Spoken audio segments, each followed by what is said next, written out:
and listens. We feel it in the air, in the hum of the evening, in the steady rhythm of sheep breathing beside us, in the quiet songs David carries like prayers. The pasture is his palace for now.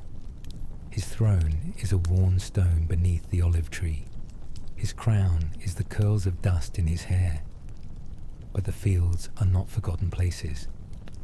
They are where kings are made, quietly, slowly, shaped by earth and waiting and whispered promises too faint for others to hear. David sings softly now, the words drifting into the twilight, his voice low with wonder, threaded with the ache of not yet. We sit beside him, the hills settling into shadow, the sheep huddling close, the sky stretching wide with stars. The pasture holds him, the songs hold him, and the story, unfolding quiet as dusk, carries him toward a future he cannot yet see. The fields breathe quiet beneath the morning sun, the grass bending gently in the wind, the stones cool beneath the soles of our feet. We walk the hills beside David now, the sheep moving in clusters, the shadows of olive trees stretched long across the earth. This place teaches slowly. The wild waits here, hidden beyond the rocks, woven into the brush, silent until it is not. David knows the rhythm. His hands are rough with the work of guiding sheep. His eyes, young but steady, watch the edges of the pasture, searching the hills for danger that comes without warning. The lambs graze close, their soft bodies fragile in the tall grass. The lion circles farther off, unseen but present. We feel the shift in the air, the moment when the peace breaks, when the wild reminds us that the hills are not always quiet. David stands still. His sling hangs at his side, a smooth stone tucked into his palm. The sheep stir, sensing what we cannot yet see. The lion comes. It moves low, powerful, hungry, eyes sharp with instinct. It is not the first time. David's songs have woven through these hills, his courage shaped by encounters others would not believe. The wild has tested him, the lambs have trusted him, and heaven has watched quietly as the shepherd learned to protect what the world forgets. The lion lunges, the lamb cries out, small and helpless, its legs tangled in the tall grass. David moves, his hands steady, his sling whirling in practiced circles, the stone flying with quiet precision. The lion falls back, stunned, growling, wounded, but not yet defeated. David follows, his feet sure on the uneven ground, his grip firm on the shepherd's staff, worn smooth by years of wandering. He meets the lion with strength woven from solitude, with courage carved from the quiet spaces where songs and shadows teach patience. The lamb is free, trembling but safe, its soft body pressed close to David's chest as he carries it back to the flock. The lion retreats, its hunger unanswered, its pride bruised by the shepherd boy, whose name is still whispered only by the hills. We sit beneath the olive tree once more, the sheep gathered near, the air thick with the scent of earth and wool, the wild retreating, but never far. The lamb nestles beside its mother, the flock resettling into the rhythm of grazing and quiet breathing.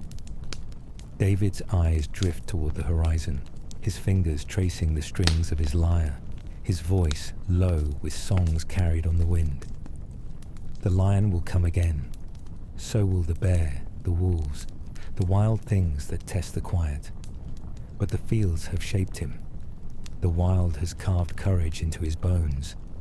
And the shepherd, small beneath the sky, stands ready.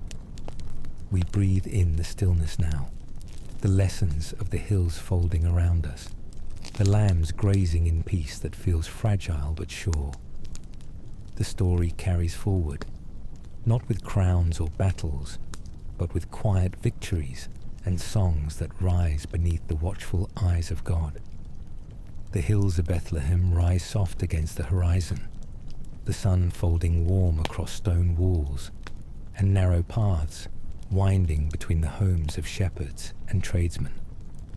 We walk those paths now, the air heavy with the scent of oil and earth, the faint hum of voices carrying through the village. The world, for the most part, has forgotten this place, but heaven has not.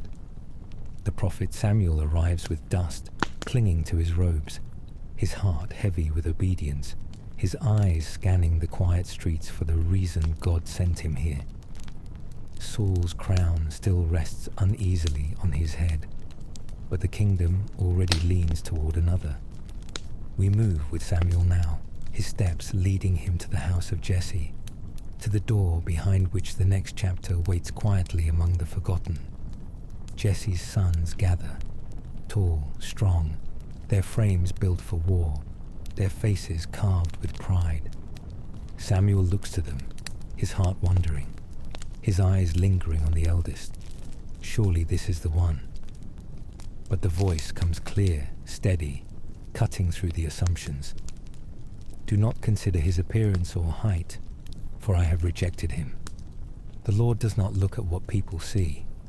People look at the outward appearance, but the Lord looks at the heart. One by one, Jesse's sons pass before him. One by one, the answer remains the same.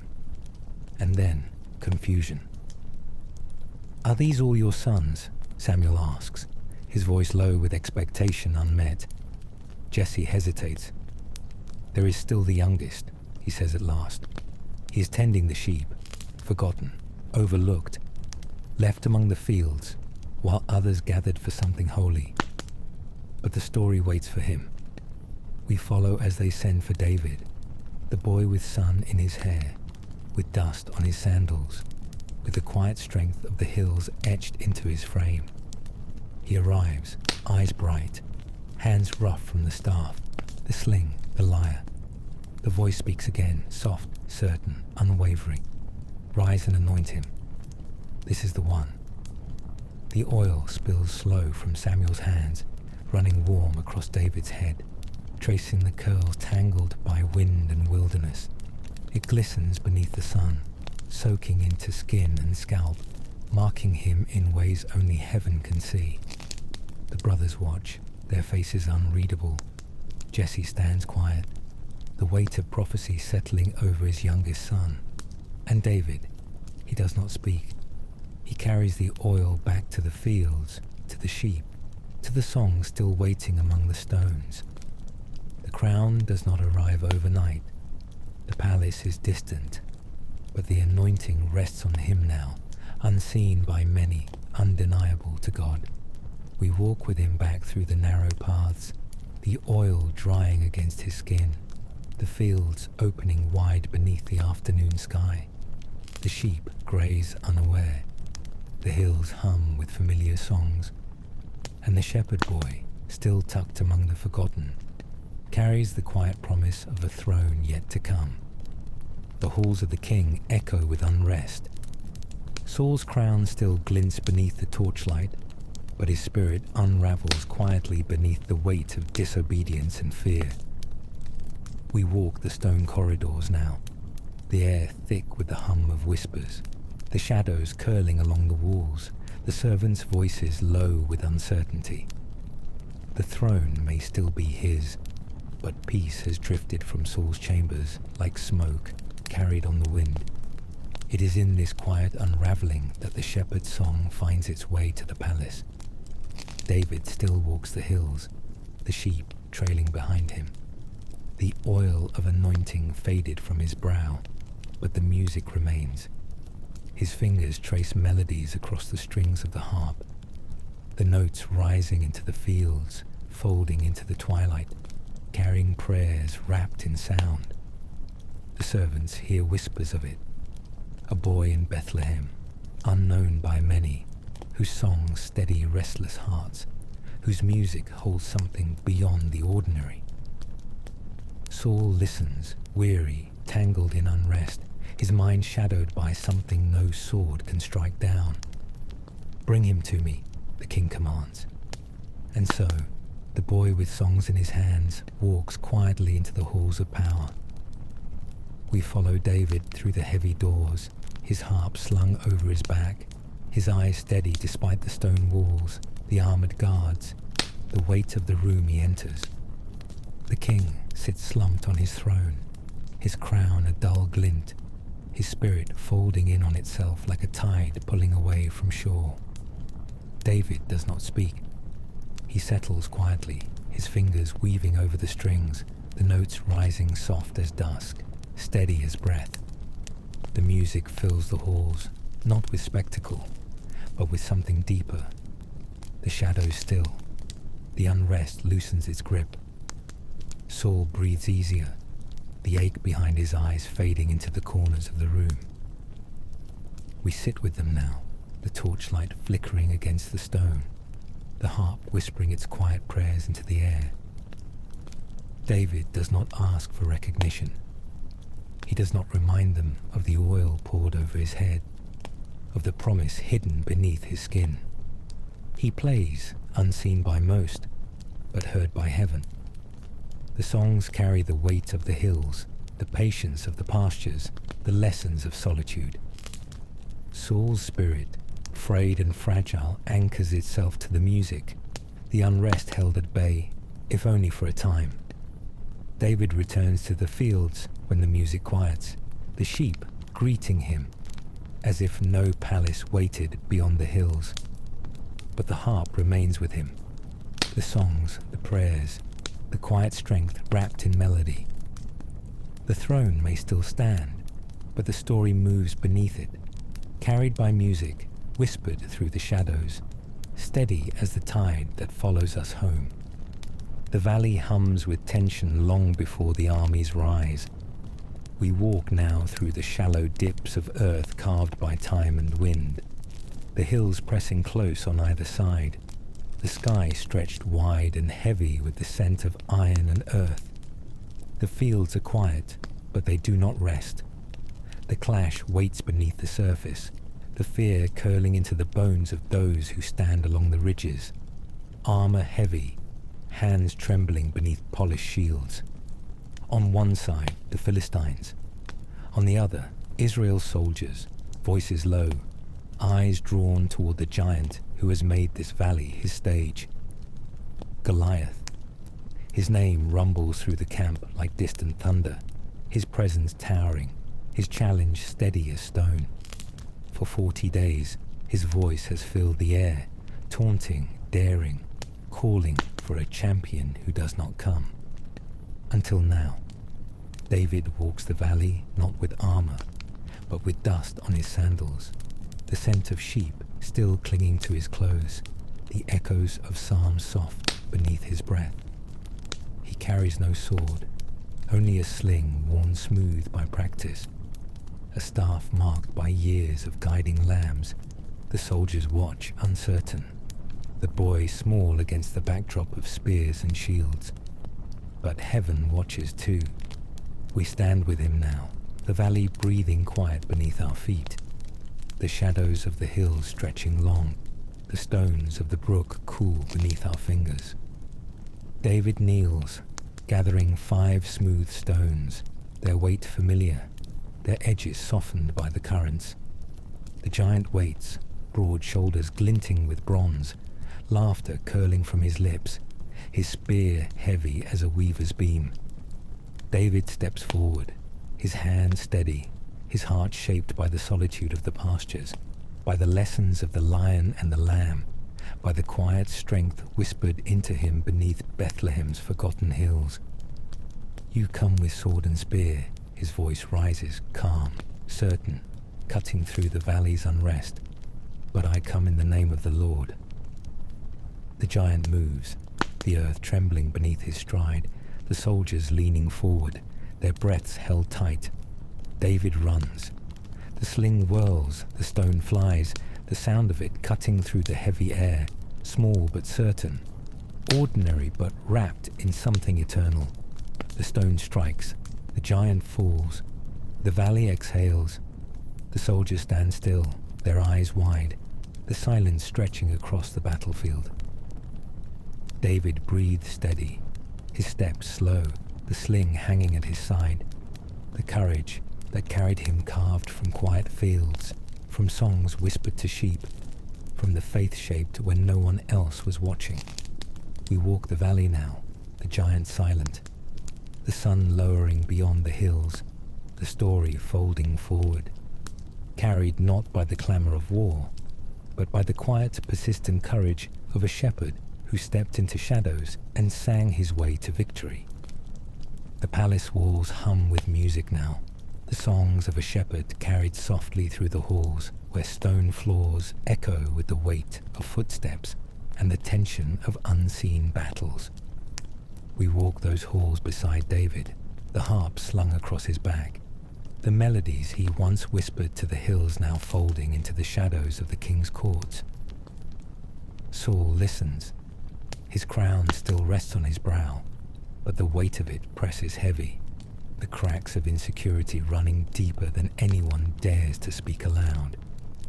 The songs that once soothed him now stir something sharper, a bitterness that curls beneath his ribs, fed by whispers of praise carried through the city streets. Saul has slain his thousands, they sing, but David his tens of thousands. The words drift beyond the palace walls, beyond the gates, into the hearts of a people hungry for hope, for deliverance, for the quiet promise they see tucked into the shepherd boy's eyes. Saul sees it too, the crown's uneasy tilt toward David, the slow unfolding of a story that carries the weight of prophecy, the ache of displacement. Envy sharpens in him, curling like smoke beneath the stone arches, heavy with the scent of unrest. We sit in the shadow of the throne now, the torches casting long lines across the floor, the music rising soft and steady, David's fingers weaving songs through the tension. But Saul's hand tightens around the spear. The room holds its breath. The spear flies. The stone cracks behind David's head, the sound splitting the stillness, sharp and sudden. But David moves, steady as the hills, quick as the sling that felled a giant. He leaves the spear buried in stone, his harp quiet in his hands, the songs trailing behind him like unfinished prayers. The palace folds inward, the corridors tight with suspicion, the spaces between loyalty and betrayal narrowing with every step. Saul's eyes darken. His crown feels heavier, but David's name lingers, whispered through the city, carried on the wind like a song that cannot be silenced. We walk beside him now, the halls fading behind us, the shadows of the king's envy stretching long, the weight of the future pressing in. The harp remains with him. So does the courage carved from quiet fields, from forgotten pastures, from the hills that taught him to sing through the silence. The king's shadow follows, heavy with envy, sharp with spears, but the story presses forward, carried not by fear, but by the quiet strength of a shepherd who learned to stand steady beneath the weight of songs and shadows. The hills beyond Bethlehem stretch into rugged wilderness, the earth folding into caves, the olive trees twisting beneath the weight of wind and time. We walk those hills now, the ground uneven beneath our feet, the air thick with dust and the quiet hum of exile. David moves ahead, his step steady, his eyes trained on shadows that curl between rocks, on the narrow paths hidden beyond the reach of kings and crowns. The wilderness waits, patient, untamed, shaping him with every stone, with every unanswered question. The fields of his youth feel distant now. The songs of the palace have faded beneath the sharp echo of Saul's spears, the weight of envy trailing behind him like a shadow that refuses to loosen its grip. David runs, not with bitterness, but with the quiet understanding that sometimes survival is not defiance. It is surrender to the unknown. We follow him into the caves, the spaces carved by years of wind and water, where silence folds in thick as night. His men gather, a ragged group shaped by disillusionment, by debt, by forgotten dreams. They call him leader, though the crown is still distant, though the world names him fugitive.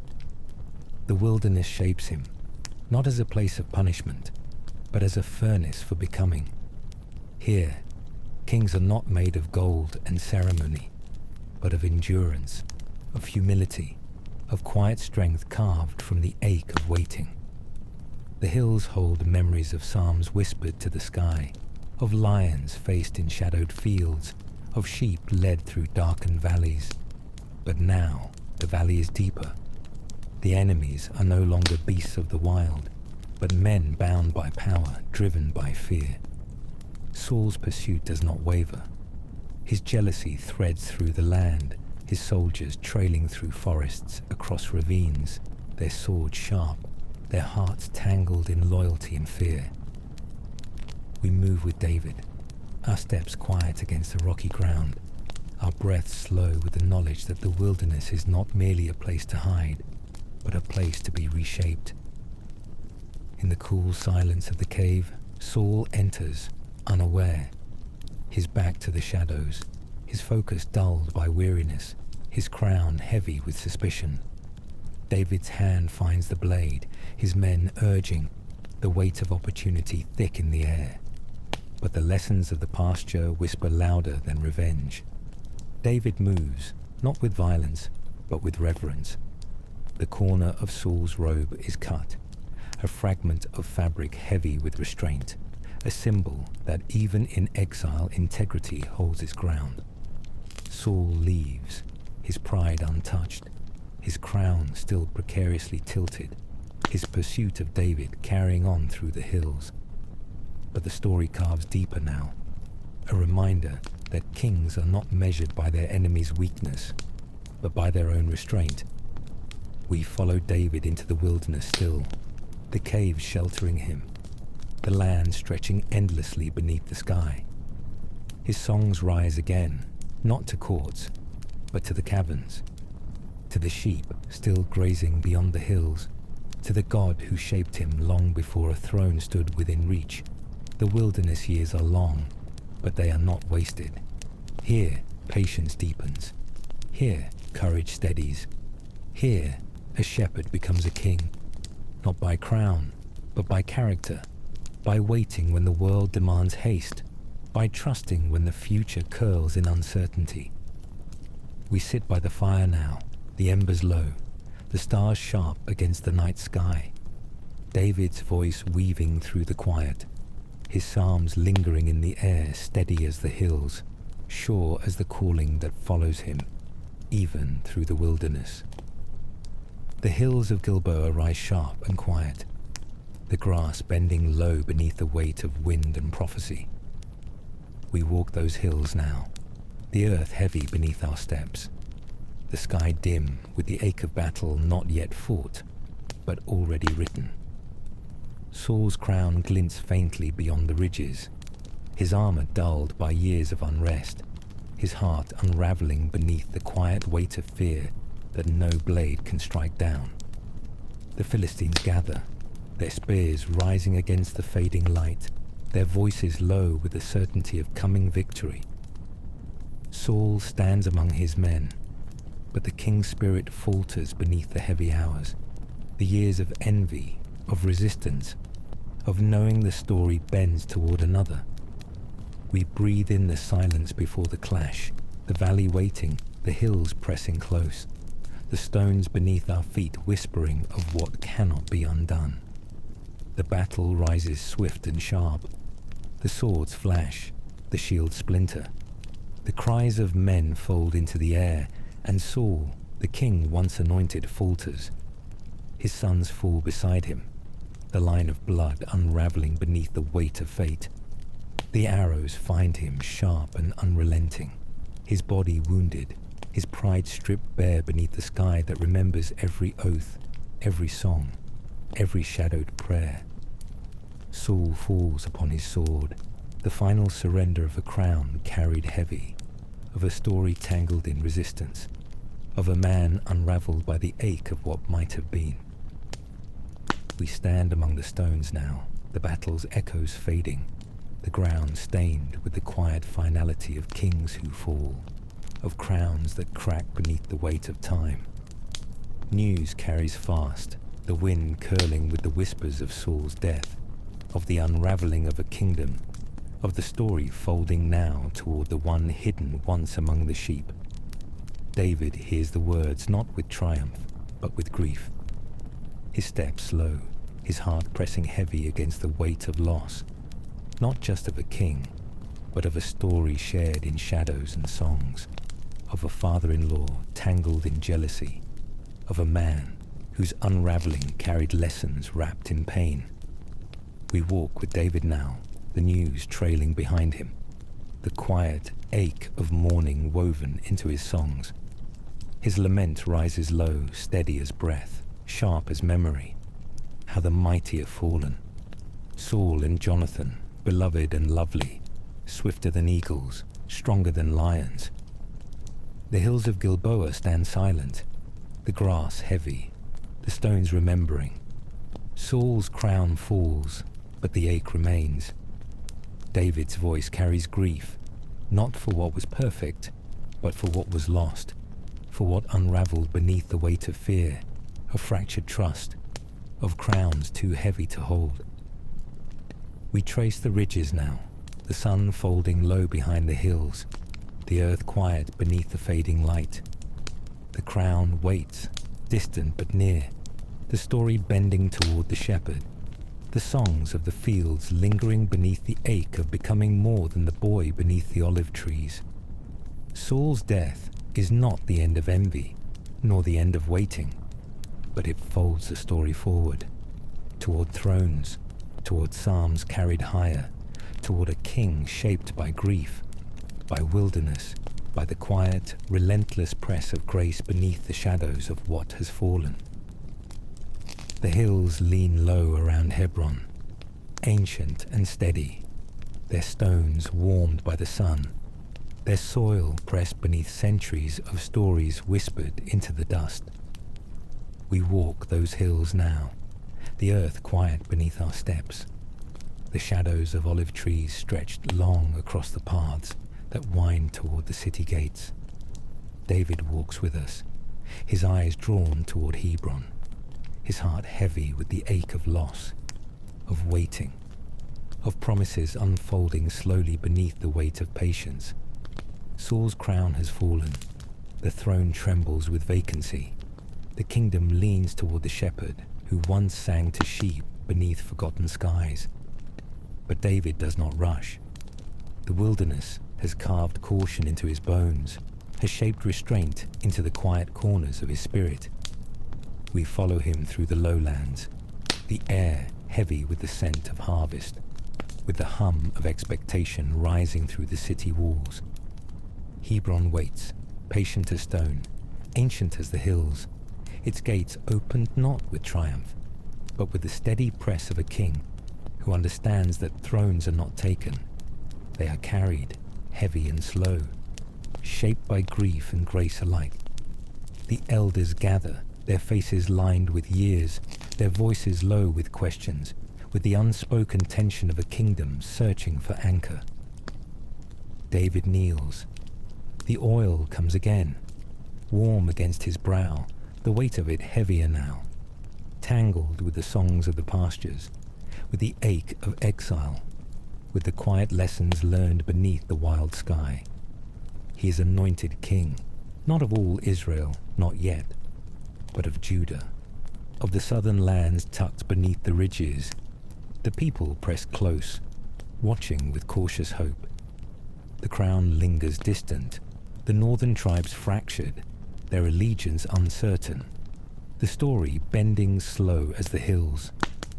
David reigns from Hebron, not with swords raised high, but with patience, with hands steady from years of shepherding lambs, of evading spears, of waiting beneath caves where shadows whispered caution. 7 years pass. The throne stretches beneath him, not with ease, but with endurance. The kingdom, fractured and frayed, begins to stitch itself together. The northern tribes drawing near, their eyes wary but longing for unity.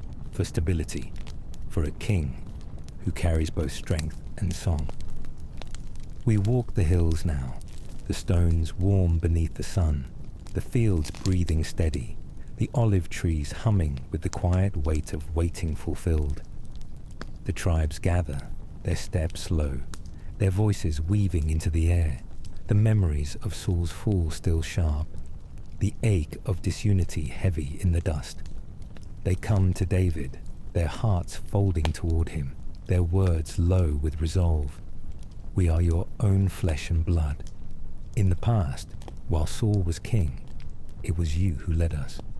And the Lord said, you will shepherd my people Israel. The crown passes, not with force, but with the quiet surrender of a people remembering what they forgot. That kings rise not from palaces alone, but from pastures, from wilderness, from songs whispered beneath forgotten skies. David rises, the weight of leadership pressing against his shoulders, the ache of responsibility folding into his steps. We walk with him now, the hills of Hebron soft beneath our feet, the throne no longer distant, the kingdom bending slow toward unity, toward the quiet, steady reign of the shepherd who became a king. Not through conquest, but through the slow, sacred work of waiting. The hills roll soft beneath the fading light, the olive trees bending beneath the wind, their roots deep in the earth, their branches reaching toward a sky stitched with promise. We walk those hills now, the stones warm beneath our steps, the air humming with the quiet ache of stories that wait to unfold. Jerusalem rises ahead, not yet the city crowned with gold, not yet the seat of kings, but already steady, already ancient, its walls pressed into the rock, its gates weathered by time. David's footsteps press quietly toward its gates, his heart carrying the echoes of pastures and songs, of exile and anointing, of a journey not rushed but shaped by shadows, by waiting. The throne of Hebron rests behind him, the fragments of a fractured kingdom trailing in his wake, but the crown bends now toward unity, toward the city poised between hills and history. Jerusalem waits, not with grandeur, but with the quiet posture of a promise remembered. We trace the ridges, the olive groves heavy with fruit, the earth marked by shepherds, by prophets, by stories whispered beneath ancient skies. David's eyes linger on the walls, the stones pressed firm by generations long forgotten, the city carrying both scars and sacred songs. The decision settles quietly within him. Jerusalem will rise, not just as a stronghold, but as a sanctuary, as a city shaped by grace, as the place where psalms will breathe through the streets, where the ark of presence will find its rest. The people gather, their voices weaving low, their hopes bending toward a shepherd who became a king, toward a future no longer fractured. We follow them through the narrow gates, the city opening wide, the walls folding in history and hope alike. David reigns from Jerusalem, not with swords alone, but with songs, his psalms rising through the alleys, the sound of harp strings threading through the market stalls, through the quiet corners where prayers have lingered for generations. The city becomes a melody, a place where victory and lament dance close, where the king's voice carries not only orders, but odes of gratitude, of longing, of love that rises with every stone laid, with every temple imagined. Jerusalem breathes beneath David's feet, its hills holding the echoes of promises kept, of wildernesses wandered, of shepherds and soldiers folding into one story. The ark returns carried with reverence, its arrival met with dancing, with singing, with the dust rising beneath the king's feet, as he moves not with regal restraint, but with the abandon of one who knows the weight of grace. We walk beside him, the city pulsing with the rhythm of psalms, the alleys filled with music. with the steady hum of a people remembering who they are, whose they are. Jerusalem rises, not merely as walls and gates, but as a testimony, as the place where the shepherd's journey bends into legacy, where the city and the song become one, carried forward on the quiet strength of faith, of patience, of the sacred unfolding of time. The hills of Jerusalem glow with the softness of dusk, the sky pressing gently toward the horizon, the olive trees folding their shadows across the earth.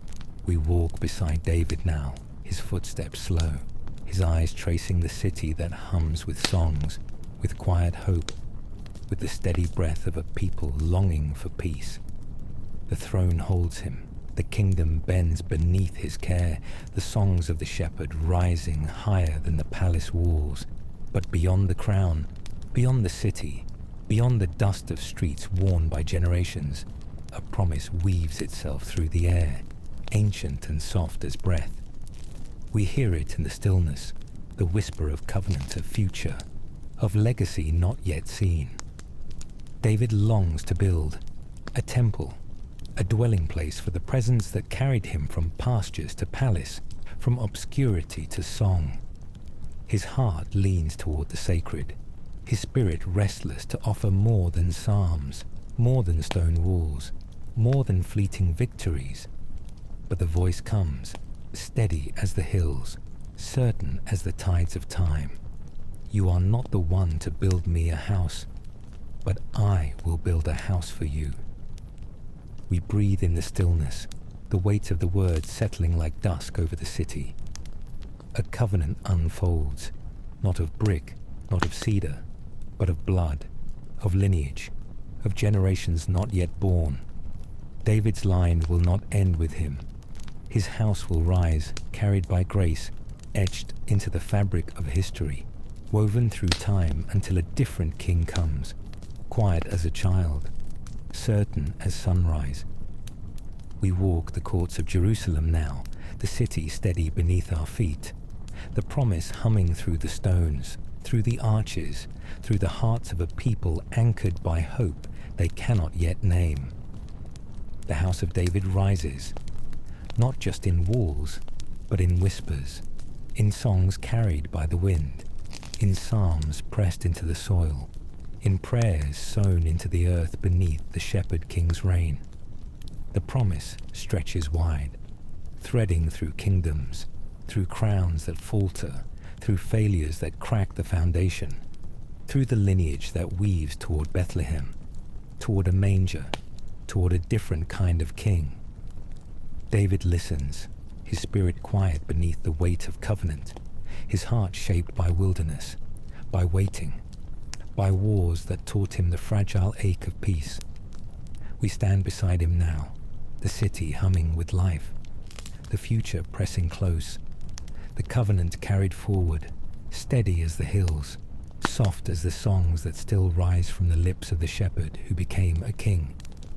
The promise does not end with a crown, but with a legacy shaped by grace, by the relentless unfolding of a story too vast for one man, too sacred for one generation, too certain to be undone. The walls of Jerusalem rise steady beneath the glow of the sun, their stones pressed firm by generations, their shadows folding across streets humming with life. We walk those streets now, the crown heavy upon David's head, the quiet ache of leadership woven beneath his steps, the songs of the pastures fading into the weight of power. Kingship has always been more than thrones and triumphs. It presses into the soul, carving responsibility into the quiet spaces, shaping hearts with the fragile balance of strength and mercy, authority and restraint. David carries that weight. The shepherd now a ruler, the psalmist now a judge, the boy beneath the olive trees now seated upon the throne of a united kingdom. But power, untended phrase, the cracks come quiet, creeping through the corners of ambition, of distraction, of desire unmet. We trace the palace halls, the stone cool beneath our feet, the air heavy with the hum of decisions and the quiet unraveling of restraint. Bathsheba's name folds into the story now, not with songs, but with shadows. A rooftop, a gaze, a choice that unthreads integrity in an instant.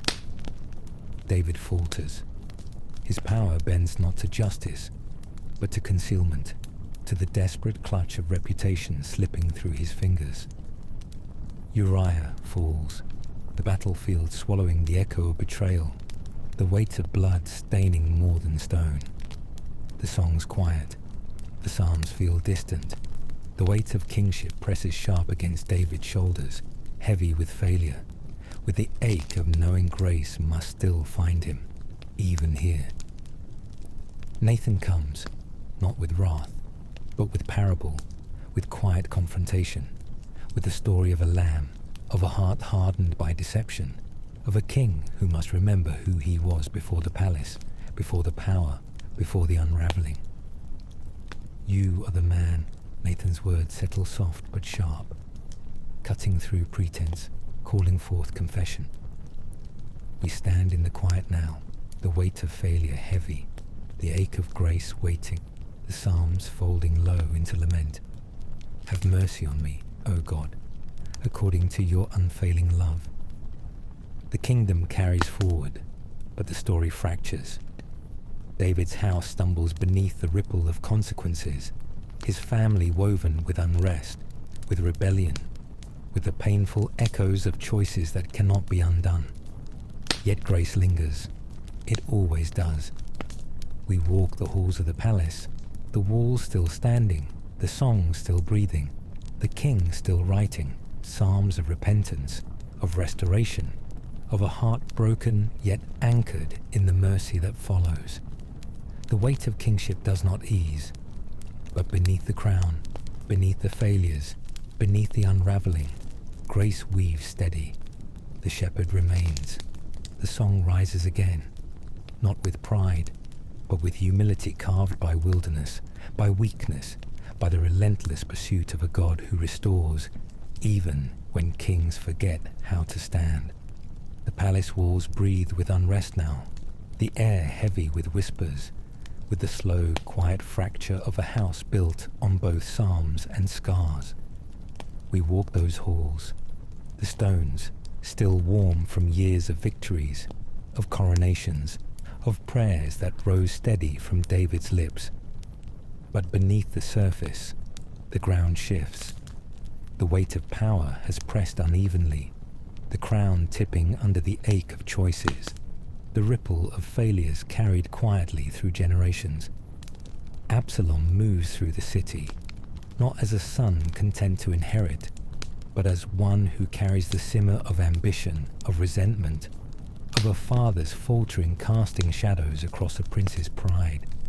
His hair falls long, a symbol of strength, of beauty, of legacy untethered.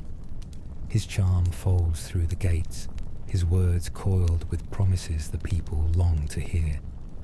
The house divides, not with swords at first, but with allegiances whispered between pillars, with loyalties fraying beneath the careful weight of political grace undone. We follow Absalom now, his steps sure, his eyes trained on the throne that still holds his father, the throne shaped by wilderness, by anointing, by a boy who once sang to sheep. But David's story is no longer simple. The shepherd became a king, but the crown carried cracks. The psalms turned at times to lament. The house swayed beneath the ache of legacy imperfect. Absalom's rebellion rises slow, but certain. The city folding into uncertainty. The fields bending with soldiers who once marched beneath David's name, now drawn toward a son whose ambition outweighs his patience.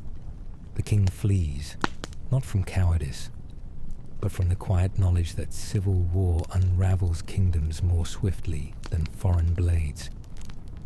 We walk the wilderness with him again, the stones beneath his feet familiar, the exile not unfamiliar, the ache of betrayal pressed sharp beneath his ribs. His psalms rise quieter now, woven with sorrow, with repentance. with the steady hum of a father mourning a son lost not to death, but to pride, to division, to the relentless fracturing of legacy when grace is forgotten. The armies clash beyond the ridges, the dust rising high, the soldiers' cries folding into the sky, heavy with grief. Absalom's hair catches in the low-hanging branches of an oak, his pride tangled, his life faltering beneath the weight of his own ascent. The news carries swift to David, his son fallen, his house shaken, his heart cracking beneath the ache of both kingdom preserved and family undone. We sit with him now, the palace behind him, the story folding into lament, his voice low with the sharp edge of grief that kings cannot outrun. "O my son Absalom, my son Absalom, if only I had died instead of you."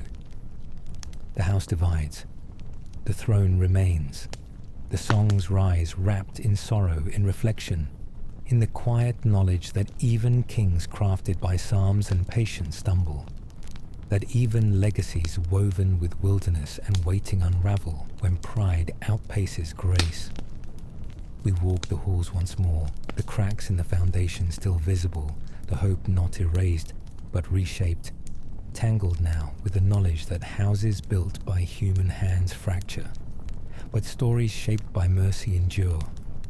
The dust settles softly over Jerusalem, folding into the cracks of the streets, curling through the olive branches that lean toward the city gates.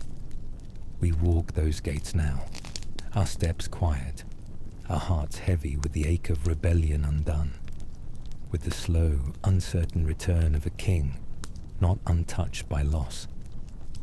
David moves through the shadows of the walls, the crown still distant, the story woven with fractures, with grief, with the sharp reminder that even legacies shaped by promise bend beneath the weight of imperfection. Absalom is gone, the son's rebellion silenced by branches, by pride tangled in the oaks, by consequences that ripple farther than any sword can strike. But the kingdom still hums with unrest. The house remains divided, the people watchful, their loyalties fractured beneath the ache of civil strife. We follow David through the hills, the wilderness pressing close, the psalms quieter now, laced with the sorrow of a father mourning, of a king returning not with triumph, but with the quiet, steady weight of grace in the aftermath. The Jordan River folds beneath him, its current slow, its waters heavy with the reflections of a story both broken and enduring. The tribes meet him, their voices cautious, their hearts uncertain, the divisions stitched deep, the unity fragile, the path forward unsteady. But David does not rise with vengeance. He walks softly, his words woven with mercy, his return marked not by wrath, but by the quiet restoration of trust unraveled.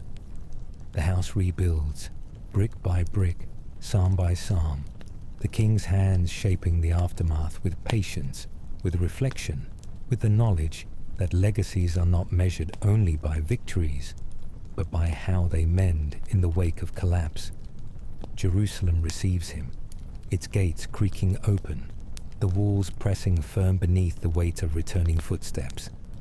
The crown rests upon his brow again, but it is heavier now, its edges marked by the grief of a father, by the wisdom of failures that cannot be hidden, by the fragile, steady work of rebuilding what rebellion tried to undo. We trace the palace halls, the stones cool beneath our feet, the echoes of Absalom's voice lingering in the corners, the shadows of division folded into the architecture of a city that refuses to forget. But grace threads through the aftermath. It lingers in the songs David pens beneath moonlight, in the prayers whispered between cracks in the walls, in the slow, patient unfolding of a kingdom, learning to breathe beyond betrayal. The people settle, the soldiers sheath their swords, the city exhales, its foundation steadying, its story carrying forward, imperfect but preserved. We walk the hills beyond Jerusalem, the olive trees swaying beneath the evening breeze, the stars pressing wide across the sky, the songs of the shepherd king rising low once more, not with boast, but with gratitude carved from the ache of all that has been lost, of all that remains. Grace lingers, the throne endures, the story bends toward redemption, carried slow as psalms, steady as the hills that remember where it all began. The city walls hold their ground, the kingdom stretches wide, the olive groves sway beneath the sun, and the people multiply like shadows, cast long across the land. We walk among them now, the tribes settled, the borders pressed outward, the quiet hum of prosperity breathing through Jerusalem's streets. David stands upon the heights of his reign, the shepherd who became king, the boy with songs, now a man with armies, with power, with a nation's hopes folding into the weight of his crown. But power bends strange when left unchecked. The census begins not with faith, but with fear, the fragile echo of wanting to measure strength, to count the people as if their worth is etched in numbers alone, as if the kingdom's security rests upon ledgers and tallies more than the steady hand of grace that carried David from pastures to palace. Joab, the general, protests. His words rise low, woven with caution, with the ache of memory that remembers what happens when kings forget the quiet provision of the unseen hand. But David's order presses on. The count unfolds. The men are numbered. The nation is weighed not in faith, but in fear, in the fragile pursuit of control that unravels unseen, quiet as a crack beneath stone. The consequence follows swift and sharp. A plague hums across the land, the people suffering beneath the shadow of a king's mistake, beneath the heavy realization that numbers do not build nations, grace does. We stand with David now, his heart bending low, his spirit cracked wide beneath the ache of knowing the weight of leadership often presses beyond the crown, beyond the throne, beyond the best intentions. His prayer rises raw and steady, carved from the cracks of failure, from the remembrance of mercy that follows still. I have sinned greatly in what I have done. Lord, take this guilt from me. The angel stands poised upon Jerusalem, the sword lifted, the plague trailing heavy, but grace interrupts. The threshing floor of Araunah becomes holy ground, not with grandeur, but with sacrifice, with surrender, with the shepherd king offering not numbers, but himself, his heart, his song of repentance laid bare upon the altar of humility.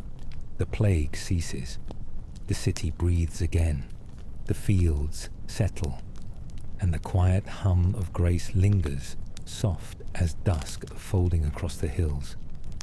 We trace the land, the streets, the people who rise from the ache of consequence, who carry the fragile beauty of a kingdom preserved not by tallies, but by the slow, steady, sacred work of leaders who remember that strength unfolds not in numbers, but in the quiet courage of confession, of mercy, of returning to the God who holds the borders, the people, the kings, the story itself. The census fades into memory, a chapter marked by shadows, but the aftermath breathes forward, a people learning again that grace, not numbers, holds the weight of nations. The valley has gone quiet now. The echoes of the battle, the clang of swords, the roar of giants, the fearful murmurs of men, they've all settled into the dust. What remains is silence, and the steady rhythm of breathing. We find ourselves once more beneath that same restless sky, though tonight it feels different. The stars lean in closer. The hills seem to hold their breath. Even the sheep, huddled among the stones, lie still. They have seen their shepherd return, not as a boy, but as something more. And yet, also somehow, the same. David's hands, once calloused by the sling and the lyre, now carry the weight of victory, but not the kind measured by kings or counted in conquests. His victory came quietly, wrapped in the folds of faith. A stone in a riverbed, a whisper of courage, and the trembling song of a heart that still belongs to these fields. He walks alone tonight, the embers of the campfires glowing faint behind him. The armies, weary but safe, sleep beneath their cloaks. But David, he returns to where his story began. The pastures stretch wide beneath the moonlight, unchanged by the noise of men. Here, the only audience is the earth itself, the rocks, the olive trees bent with age, the distant bleat of a lamb. And so he lifts his voice, not to boast, but to remember. A song rises, soft and unfinished, like the wind threading through the grass. His psalm weaves itself into the night, words shaped by dust, by danger, by deliverance. The Lord is my shepherd, I shall not want. His voice trembles, not from fear, but from the fragile awe of knowing that despite standing in the shadow of giants, despite carrying the expectations of a nation, he is still just a shepherd, still tethered to the quiet places, still cradled by the same God who watched over him when his only companions were sheep and the wilderness. He makes me lie down in green pastures. He leads me beside still waters. He restores my soul. The words float across the hills like a promise older than kings, older than wars. They slip between the stones, settle in the grasses, rise to meet the stars. And in them, there is no crown, no throne, only presence. Only the quiet knowing that the same hand guiding his sling guided his steps, and will continue to, even as his path stretches beyond these hills. David kneels by the stream, the same waters that once cooled his face on long afternoons watching the flock. He scoops the water to his lips, its coolness grounding him, not in triumph, but in the ache of being small within something vast. The sky, endless, the earth, ancient, his heart, still learning its rhythm. Behind him, the stories will grow. They always do. Whispers of the boy who faced the impossible. Songs sung in taverns and courts alike. But here in the quiet, the only song that matters is the one he sings now. A song not of self, but of surrender. Even though I walk through the valley of the shadow of death, I will fear no evil, for you are with me. The words carry weight now. They have been tested, stretched across the chasm of uncertainty. David has known the valley. He has walked its shadowed edges. And still, he sings. Still, he believes. Above him, the constellations shift, ancient witnesses to the fragile bravery of mankind. The same stars Abraham counted. The same sky that watched over Moses.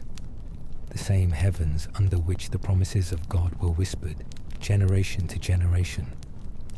David's song softens, becomes a hum, threading through the olive branches. His fingers brush the strings of his lyre, the notes trembling like candlelight in the dark. This is his offering, not armor, not conquest, but melody, vulnerability wrapped in praise. Your rod and your staff, they comfort me. And they have, in ways unseen by the world, in moments too small for history to record.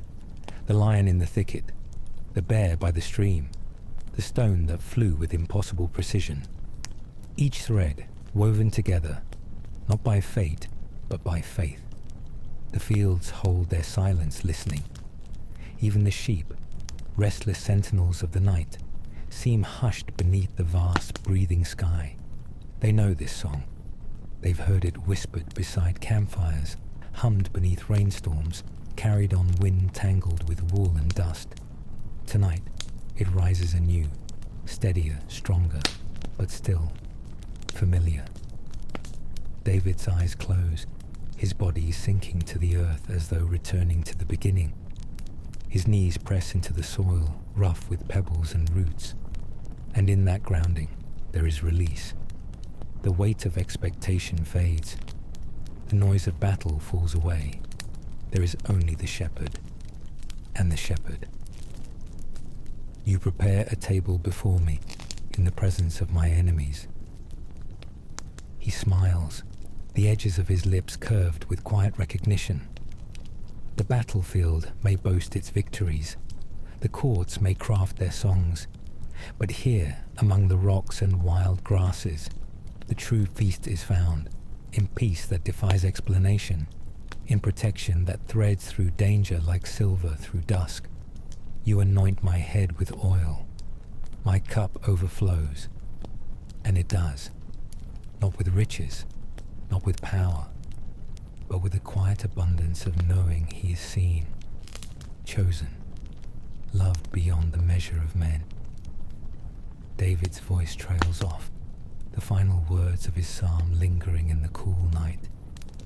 Surely goodness and mercy shall follow me all the days of my life, and I will dwell in the house of the Lord forever.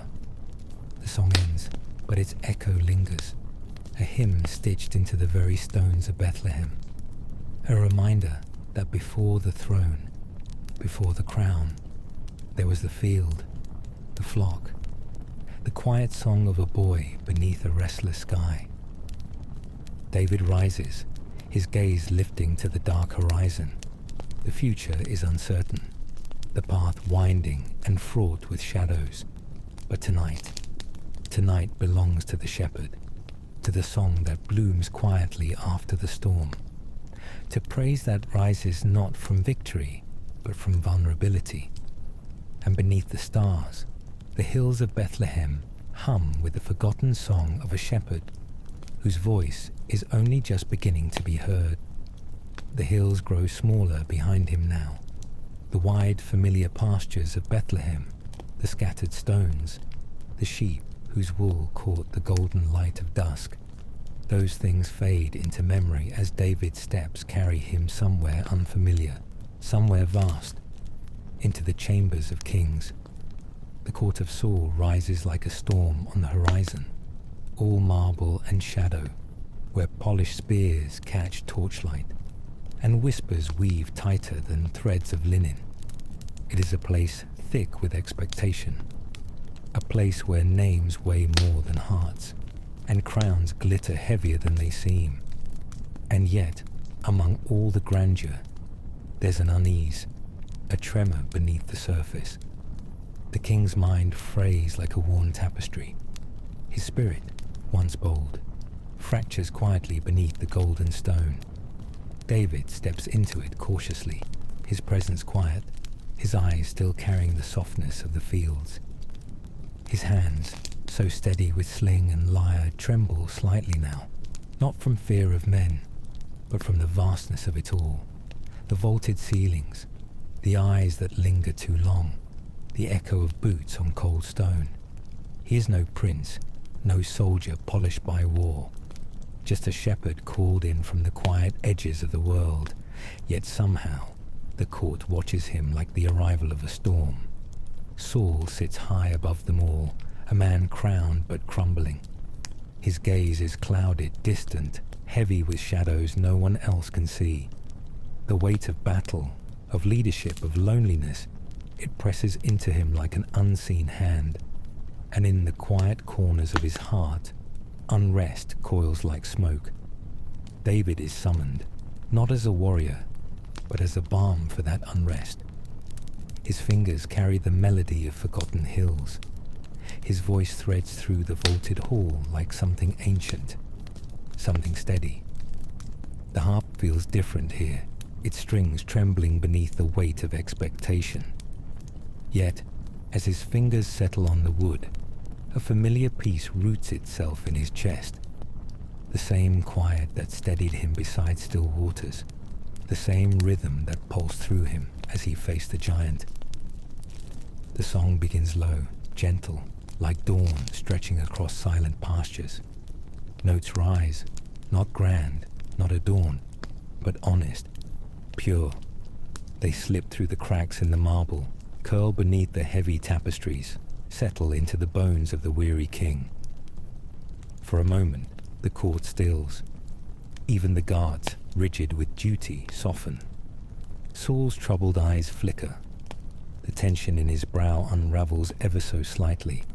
The shadows in the corners retreat, if only for a breath. David's song is not of conquest. It carries no ambition, no hunger for thrones or titles. It is woven from fields and streams, from the steady hum of life far from the noise of kings. It speaks of presence, of quiet, of a God who sees beyond stature and crowns. The song becomes a salve for the restless king. It reminds Saul of younger days, before battles, before betrayals. Days when the sun stretched wide across the hills, when the only war was between boyhood dreams and the weight of becoming a man. But even as peace threads through the chamber, tension brews beneath it. Eyes dart among the courtiers. Whispers grow like vines along the stone columns. They've seen the boy. They've heard the songs. They know the tale, the sling, the stone, the fallen giant. And with every soft note, they wonder what it means for a shepherd to carry such favor. Wonder if the same hands that calm the king might one day rise higher still. David feels it too, the weight of unseen expectations curling beneath every pluck of the string. But he stays anchored to the melody, anchored to the one who called him beyond the hills. The song drifts into silence. Saul's shoulders relax, his breathing slows. For a fleeting moment, the shadows recede entirely. The court exhales. But peace in this place is fragile, an ember easily smothered. The king's eyes rest on David now, studying him, measuring the quiet strength beneath the shepherd's rough edges. He sees the humility, but also the undercurrent of something more, something dangerous to thrones. The hand of the divine, unpredictable and unyielding. And so the seeds of suspicion take root, subtle at first. They thread beneath the marble floors, settle into the court's heavy drapery. The boy from Bethlehem, with his songs and his simplicity, is not so easily dismissed. He calmed the king's spirit, but he also stirred something far more restless. The court shifts, its eyes lingering on David's retreating form as he slips back into the shadows. He belongs neither fully to the palace nor entirely to the hills now. He walks the narrow ridge between obscurity and destiny, between peace and peril. In the weeks that follow, the tension coils tighter. David's name, once whispered with admiration, now carries undertones of caution. He plays his harp. He soothes the king. But beneath every note, the walls of the court close in. He sees it in Saul's lingering gaze, in the servants' hushed voices, in the heaviness that clings to every banquet, every gathering. And yet, David does not waver. His heart still holds the fields, the sheep, the sacred quiet of Bethlehem. He carries it with him through gilded hallways, through spear-lined chambers. His songs remind him who he is, and more importantly, whose he is. But the whispers grow bolder. The king's shadow stretches longer. The fragile peace between them thins like threadbare cloth. And David begins to understand. The path ahead will not always be green pastures. It will twist into darker places, places where melody alone cannot mend what power and envy have unraveled. Still, the shepherd stays rooted in the only certainty he's ever known, not in crowns, not in the fickle favor of men, but in the steady, unseen hand of the one who calls him beyond both palace and pasture. And as the walls close in, as the court stirs with quiet unease, David's song lingers, softer now, like a distant echo across forgotten hills. The wilderness waits for him, but so does promise, so does purpose. And though the steps grow heavier, the shepherd walks on. The palace walls are colder now, the glint of bronze, the echo of footsteps across marble, the tightening gazes that follow David like shadows. None of it feels unfamiliar anymore, but that doesn't make it home. The boy who once roamed the hills of Bethlehem, bare feet pressing into soft earth, finds himself treading different ground now, harder, sharper, layered with suspicion. And then it happens. The moment when the undercurrent of unease breaks the surface. The moment when the king's heart, fractured by jealousy, frayed by fear, lashes out. A spear, silent in its arc, cuts the space between them. Wood and stone clash. Time holds its breath. David does not. His body remembers the wilderness, the quickness of wolves, the sidestep of hunters. He moves, not with the stiffness of soldiers, but with the grace of someone born beneath open skies. The spear buries itself in stone, trembling with the weight of what it carries, not just iron and anger, but the crumbling of trust, the sharp divide between shepherd and king. There is no song now, no soothing strings to soften the sharp edges of fear, only flight. David's footsteps slip through torchlit halls, his heart pounding in rhythm with the hurried shuffle of his escape. The palace, the once glistening symbol of power, becomes a labyrinth of shadows and closed doors. Outside, the night stretches wide, cold and watching. The hills of Bethlehem lie distant, familiar faces, distant still. David is alone now, not by choice, but by the quiet unraveling of safety. The wilderness receives him like an old friend, rough, unpredictable, but honest. Gone are the jeweled chambers, gone are the structured songs and guarded gatherings. What remains is earth beneath him, sky above, and breath drawn with cautious hope. He flees deeper into the night, the stars mapping the path forward. Their glow reminds him that his story, though fractured now, is not yet finished. The one who shaped the fields, who counted every strand of wool on his sheep, sees him still, even here, even as exile carves its mark into him. David's footsteps press into soft soil, brush past thickets and stone. The wilderness hums with unseen life, the rustle of leaves, the distant cry of owls, the heartbeat of land untouched by kings or crowns. But it's not just the wilderness that waits for him. It's the long night, the kind of night that stretches wider than time, where uncertainty settles like mist in the chest. Each mile unravels the familiar. Each step away from the court deepens the questions. Who is he now, without position, without songs to soothe restless kings, without the quiet gaze of sheep grazing at dusk? But the wilderness is not unfamiliar. David has known its edges, the rocky paths, the sharp winds, the quiet places where voices carry like prayers across valleys, and with every uncertain stride, he remembers the fields made him, but the wilderness will refine him.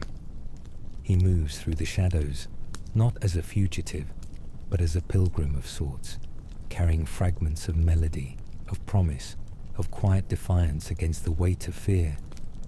The hills rise like sentinels around him, dark outlines against an even darker sky. The moon catches the edges of cliffs, turning them silver. In the distance, torches flicker. Soldiers, perhaps, or wanderers like himself. But David stays hidden, cloaked in the forgotten corners of the land, walking the thin line between pursuit and providence. The night deepens, his feet ache, his hands, once steady with harp strings, now grip rough branches, stone, the terrain of survival. Hunger gnaws at him, but it is the hunger of purpose, of unfinished songs yet to be written, His body tires, but his spirit remains threaded with the same quiet strength that faced lions, that stood before giants. He rests beneath a canopy of trees, their branches whispering in the wind, leaves trembling like uncertain prayers. His eyes close for moments at a time, sleep fleeting and shallow. Every crack of a twig, every distant echo keeps him tethered to vigilance. And yet, even here, even exiled and hunted, the presence of God presses close, soft as dew on the grass, steady as the ancient stones beneath him. It hums in the rustle of branches, in the distant murmur of brooks threading through the hills. David's heart remembers. The psalms buried deep within him rise like embers rekindled, not grand songs of victory, but quiet pleas, honest fragments whispered into the vastness. Be my refuge, my hiding place, my stronghold in the storm. The words carry less confidence now, but more rawness. They are worn like stones smoothed by rivers, honest, vulnerable, true, and the stars listen. The wilderness holds him. The God of pastures and palaces alike watches still. The long night stretches on. David moves in and out of sleep, his body curled beneath roots and soil, his spirit both fractured and held together by something unseen. Ahead lies more uncertainty. Caves, confrontations, the ever-tightening grasp of those who wish to see him silenced. But for now, there is breath, there is earth, there is the quiet knowledge that though the world narrows around him, the hand that shaped him is still near. And as the wind threads through the branches, David remembers, the wilderness is harsh, but it is honest. It strips away the noise. It reveals the heart. His heart still beats with the rhythm of shepherds, of psalmists, of those who walk not by the approval of men, but by the quiet, steady invitation of God. The night will not last forever, but it will shape him. And somewhere beyond the horizon, the first thread of dawn waits, patient, inevitable. The caves rise like the mouths of the earth, dark, jagged, waiting. They swallow the light, cradle the shadows, hold secrets older than kings. It is here, in the hollowed-out bones of the hills, that David finds refuge and reckoning. The wilderness, vast and stretching, had offered its shelter in pieces. A thicket of trees, a forgotten brook, the curve of a hillside where eyes might pass over him unseen. But now, the caves offer something deeper. Not safety, but sanctuary. A different kind of quiet. David steps into the darkness, the stone cool beneath his hands, the ground uneven and worn by time. The cave breathes around him, a steady hum of stillness, of forgotten echoes, of whispered prayers that have clung to these walls long before his footsteps ever reached them. He is not alone. Others have come, men weary of Saul's rule, hunted souls drawn to the margins, the disillusioned, the desperate. They gather like shadows, a ragged, fractured assembly clinging to whatever hope the caves can shelter. They are soldiers, yes, but not of polished ranks or sharpened commands. They are men broken by circumstance, wandering the thin line between survival and surrender. David moves among them, the shepherd now shaped by exile, the boy from Bethlehem no longer untouched by the weight of fear. His face holds the weariness of nights spent running, the quiet ache of songs left unfinished, the thread of courage pulled thin, but never severed.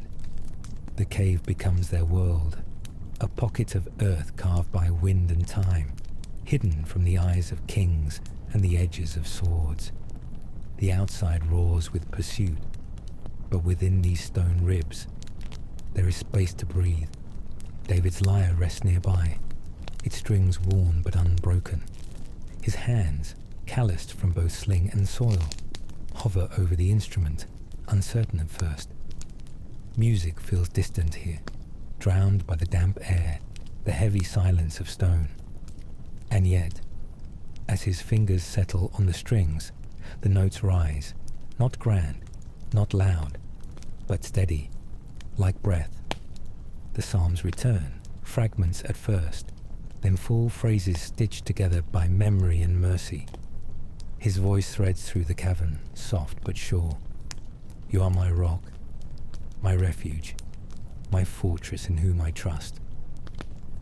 The men listen, some with closed eyes, their bodies slumped against stone walls, others sharpening blades dulled by wear. But all feel the song settle into the bones of the cave, weaving strength where fear once nested. The cave hums with stories, the rustle of sleep, the low murmurs of strategy, the restless shifting of feet dreaming of fields left behind. And still, the psalms pour out, not for an audience, but for the space between soul and survival, for the God who listens beyond palace walls, who finds his children even in the hollowed places. David's heart beats in rhythm with the earth, the steady pulse of one who walks not by title, but by trust. His knees press into the dirt floor, his voice rising again. Though my enemies surround me, you lift my head, you prepare a table before me, even here, even in the presence of those who seek my life. The song falters slightly, the rawness of the words catching in his throat. He remembers Saul's eyes, the flash of the spear, the shifting loyalty of those once trusted. The ache of betrayal lingers heavy, but so does the promise. The cave walls reflect none of the grandeur of courts, none of the assurance of home, but they cradle something more enduring, the shaping of character in quiet places, the forging of faith when all else has been stripped away. Outside, the wind howls, threading through the hills, carrying the scent of rain and soil. David steps to the cave's mouth, the vast wilderness sprawling before him, a canvas of uncertainty. His eyes trace the distant outlines of Saul's soldiers, their torches flickering like fireflies lost to the coming storm. He knows they hunt him still, knows the thin veil of safety the cave provides is fleeting, but his feet stay rooted, his spirit steadies. Behind him, the men stir, their loyalty stitched together not by lineage, but by shared exile, by songs that remind them who they are beyond their fear. And then, the moment of testing arrives. Saul himself, weary from pursuit, unaware of David's nearness, enters the same cave, his figure shrouded in fatigue, the crown weighing heavier than ever. He rests, vulnerable, exposed. The others urge David, this is your moment. The path to the throne clear as day. But David's hands, shaped by fields and psalms, tremble not with ambition, but restraint. He approaches, blade in hand, the fabric of Saul's robe trembling in the cave's low light. And yet, he does not strike. His knife moves only to cut the corner of the garment, a quiet symbol, a reminder. When Saul departs, unaware, David follows, his voice rising, not in defiance, but in declaration. The torn cloth speaks louder than swords. It proclaims mercy in the face of betrayal, presence in the wilderness of uncertainty. My lord, the king, see the corner of your robe. I could have ended this, but I will not raise my hand against the one God anointed. The hills hold their breath. Saul's eyes, heavy with the weight of his unraveling heart, soften for a fleeting moment. The hunted and the hunter stand beneath the same sky, tangled in destiny's uncertain threads.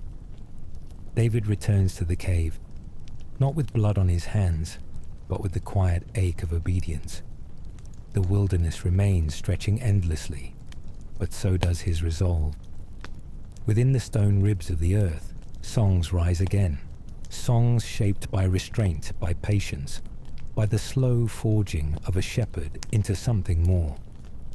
The caves will not be his home forever, but they will carve into him the humility, the endurance, the sacred knowing that leadership is not taken, it is entrusted. And for now, he waits. He sings. He believes. The wilderness may hollow him, but it will not break him. And somewhere beyond these hills, his story, his psalms, and his purpose continue to unfold. The crown gleams in the morning light, but it feels heavier than he imagined.